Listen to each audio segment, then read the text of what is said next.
नमस्कार दोस्तों, मैं हूं विन्या और एक बार फिर से आपका वेलकम है आपके ही चैनल पर। आज मैं फिर से आपके साथ इतने दिनों बाद गुलाब के लिए वीडियो लेके आई हूं।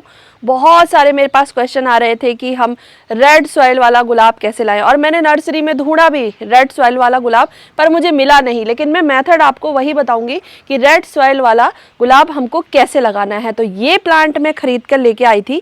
ये है स्टैंडर्ड गुलाब, बहुत ही ज़्यादा खूबसूरत। मैंने आपका इसमें शॉर्ट्स में भी दिखाया था, पर मैं वीडियो नहीं बना पाई थी। हमारे यहाँ बहुत ही ज़्यादा कंस्ट्रक्शन का काम चल रहा है, तो इस वजह से बहुत ज़्यादा प्रॉब्लम हो गई है। तो आज थोड़ी देर के लिए काम रुका हुआ है, तब मैं ये वीडियो आपके लिए बना रही हूँ, क्योंकि मेरे पास बहुत सारे क्वेश्चन आ रहे थे और थोड़ी बहुत सेटिंग भी मैंने चेंज की है। तो चलिए आज हम करते हैं स्टैंडर्ड गुलाब के प्लांट की रिपोर्टिंग। और इसका प्राइस मैंने बताया था 500 रुपीज़ का, मुझे यहाँ पर देहरादून में ये मिला है। तो चलिए देखते हैं कैसे रिपोर्ट करते हैं इसे। तो प्लांट को रिपोर्ट करने से पहले हमें गुलाब के लिए बढ़िया मिट्टी बनानी है, तभी हमारा प्लांट अच्छे से चलता है। तो मेरे यहाँ जितने भी गुलाब मैंने नए लगाए थे, पुराने लगाए थे, पीछे बहुत अच्छे तरीके से चल रहे हैं। मैं समय समय पर आपको दिखाती भी रहती हूँ। तो सबसे पहले हम बनाएंगे इसकी मिट्टी। मिट्टी बहुत ही आसानी से बन जाती है, बस आपको कुछ चीज़ों का ध्यान रखना है। तो देखिए मेरे यहाँ ये पुराने गमलों की मिट्टी थी, अभी इसकी नमी सूखी नहीं है, तो इसी को मैं यूज करूँगी। और नई मिट्टी अगर आप लेंगे तो उसमें 50% आप लेंगे गार्डन सॉइल, नॉर्मल जो सॉइल होती है उसमें 30 से 40% आप खाद मिलाएंगे, थोड़ी सी रेत मिलाएंगे। उसके अलावा जो चीज़ें ऐड करनी है वो मैं आपके साथ शेयर करूंगी। और पुरानी मिट्टी में देखिए, इसको हमें नया करना है, तो इसमें मैं मिलाऊंगी। ये देखिए, सबसे पहले हम मिलाएंगे, इसको इधर रख देते हैं, खोल लेती हूँ मैं इसको। तो जो मैं आपको तरीका बता रही हूँ ना, अगर इस तरीके से आप गुलाब लगाते हैं तो कभी ख़राब नहीं होंगे। और ये मेरा बहुत सालों का एक्सपीरियंस है, और मेरे यहाँ ज़्यादातर गुलाब ही हैं। तो इसमें मिट्टी, इसमें हम मिला लेते हैं खाद। तो मैं अंदाजे से मिला रही हूँ, तो मिट्टी के हिसाब से आपको 30 से 40% खाद मिलानी है। तो देखिए ये मिला लिया हमने। और इसके अलावा जो मेन इम्पॉर्टेंट चीज़ है, खाद में वैसे तो सारे पोषक तत्व होते हैं, इन दोनों चीज़ों को भी मिलाएंगे ना, अगर न्यू प्लांट है तो साल भर तक फिर भी वो अच्छे से चलेगा, इसमें कोई प्रॉब्लम नहीं है। प्रॉब्लम कब आती है? साल 2 साल बाद प्लांट की सारे पोषक तत्व खत्म हो जाते हैं, तब दिक्कत आती है प्लांट में। तो इस वजह से मैं पहले से ही उसको क्योर कर देती हूँ। तो इसमें मिलाते हैं हम नीम खली। ये देखिए, नीम खली से फंगस नहीं लगता है और प्लांट के लिए भी काफ़ी अच्छी होती है, खाद का भी काम करती है। तो 2 से 3 मुट्ठी मैंने इसमें नीम खली मिलाई है, और थोड़ा सा मैं फंजीसाइड मिलाती हूँ, हल्का सा, बिल्कुल आधा चम्मच के करीब, ताकि कोई बैक्टीरिया वगैरह, फंगस वगैरह ना लगे। और अब मिलाते हैं हम एडिशनल चीज़ें जो बहुत ज़्यादा ज़रूरी है। सबसे पहले हम मिलाएंगे बोन मील। बोन मील से मेरे प्लांट को बहुत ही ज़्यादा बेनिफिट हुआ है, तो इस वजह से मैं हमेशा सजेस्ट करती हूँ। तो 2 चम्मच मैंने इसमें मिलाया है, क्योंकि मुझे 2 प्लांट रिपोर्ट करने हैं, एक और प्लांट है। और इसके अलावा देखिए, फ्लावरिंग का टाइम है, फरवरी से अच्छा फ्लावरिंग का टाइम कोई नहीं होता। और इस टाइम पर मैंने बहुत सारे प्लांट की प्रूनिंग भी करी है, तो इस समय बहुत ही न्यूट्रिशंस वाली चीज़ें देने पौधों को बहुत ज़्यादा ज़रूरी होती है, और इससे फ्लावरिंग बहुत ज़्यादा अच्छी होती है। तो इसको मिलाएंगे हम DAP, तो कमाल का रिजल्ट देती है। तो मैंने आधा चम्मच इसे मिलाया है, और इसके अलावा आपको कुछ नहीं मिलाना है इसमें। और सब अपने अपने तरीके से गुलाब को रिपोर्ट करते हैं। कई लोग कहते हैं कि गोबर की खाद से भी हो जाता है। हाँ जी, बिल्कुल होता है, उससे अच्छा तो कुछ होता ही नहीं है। लेकिन गमले में 1-2 साल बाद दिक्कत आने लगती है, तो ये सारी चीज़ें भी ऐड करनी पड़ती है। ज़मीन में अगर प्लांट लगा हुआ है तो आप गोबर की खाद डालते रहें, और कुछ देने की ज़रूरत नहीं है। तो ये हो जाता है। तो इसको अच्छे से मिक्स करते हैं। और अब आगे वाला पार्ट आप ज़रूर देखिए, क्योंकि रेड सॉइल वाला आपको गुलाब कैसे लगाना है, कितनी मिट्टी निकालनी है, कितनी नहीं निकालनी है, वो बहुत ज़्यादा ज़रूरी है। तो इसको मिला लेते हैं अच्छे से।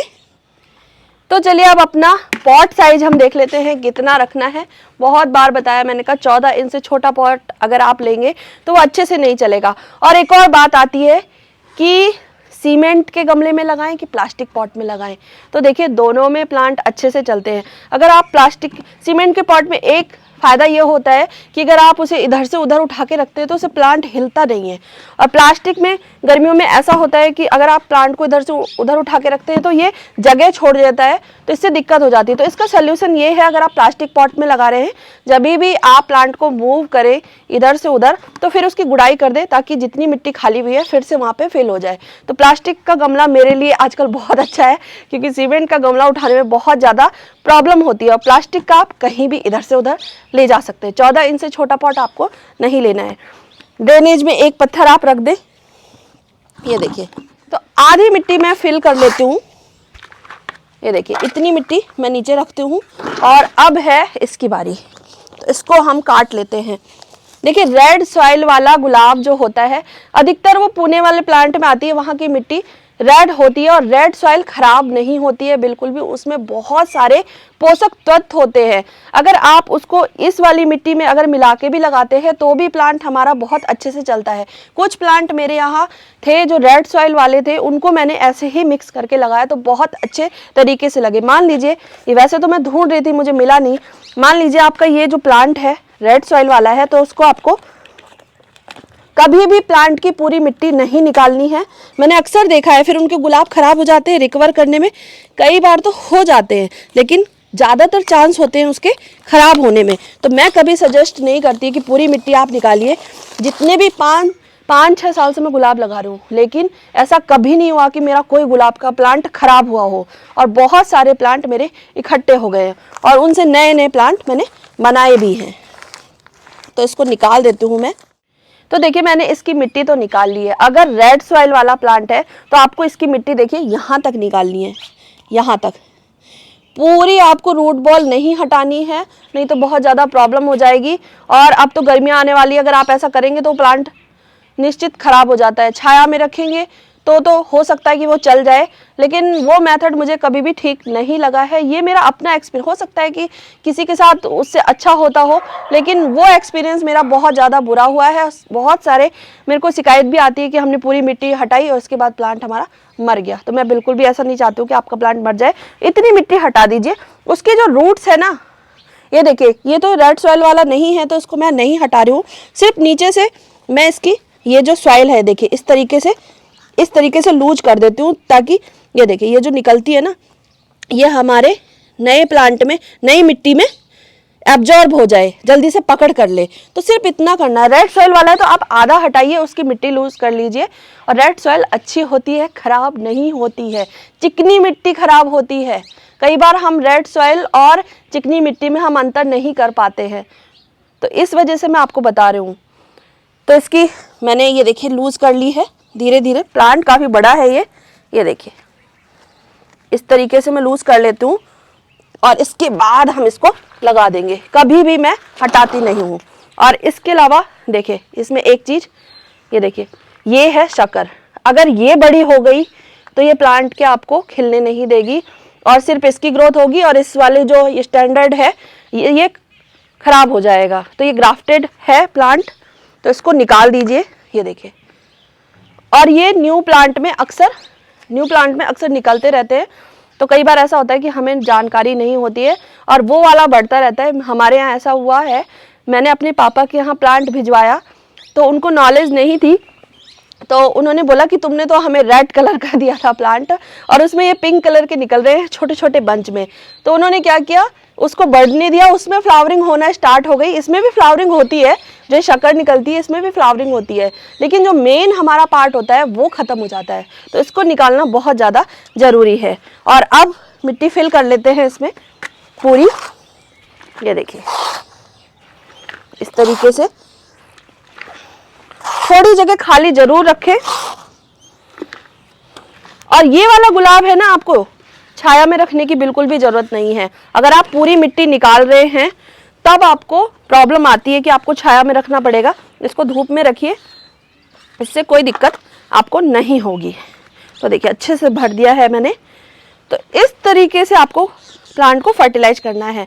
और देखिए अब फ्लावरिंग का सीजन है, तो 15 दिन बाद, जैसे मैंने आपको माइक्रो न्यूट्रिएंट का स्प्रे बताया था और सब पूछ रहे थे आप कौन सा यूज करते हो, तो कोई सा भी आप ले सकते हैं जो मुझे अच्छा मिल जाता है अच्छी कंपनी का, तो मैं ईजिली ले लेती हूँ, लोकल मार्केट से ही लेती हूँ मैं। तो उसका स्प्रे आप कर सकते हैं, उससे फ्लावर बहुत ज़्यादा अच्छे आते हैं। तो ये करना है। और अब देखिए हमने इतनी अच्छी मिट्टी में लगाया है, तो महीने भर इसे फर्टिलाइज करने की बिल्कुल भी आपको ज़रूरत नहीं है। 1 महीने बाद आपको इसको फर्टिलाइज करना है। और जब भी आप रिपोर्ट करें तो इसके बाद अच्छे से पानी दें अपने प्लांट को, आराम से। ये देखिए, वैसे इसकी मिट्टी गीली थी तो मुझे ज़्यादा देने की ज़रूरत नहीं है, सूखी मिट्टी हो तब अच्छे से दें। और इसको रख देते हैं बहुत ही प्यारी जगह। मैंने नया सेटअप बनाया है, जल्दी दिखाऊंगी, थोड़ा सा तो आपको दिख रहा होगा।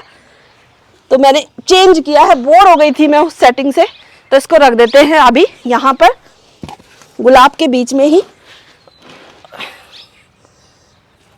ये देखिए, तो ये प्लांट हमारा लग गया। तो दोस्तों ये था आज का वीडियो। ये वीडियो आपकी ही डिमांड पर था। तो इस तरीके से आप अपने प्लांट को लगाएंगे तो बहुत ही प्यारे प्यारे खिलेंगे जैसे खिल रहे हैं। अगर वीडियो पसंद आए तो प्लीज़ वीडियो को लाइक कर दीजिएगा, चैनल को सब्सक्राइब कर दीजिएगा। फिर मिलते हैं नई वीडियो में नई जानकारी के साथ। तब तक के लिए नमस्ते।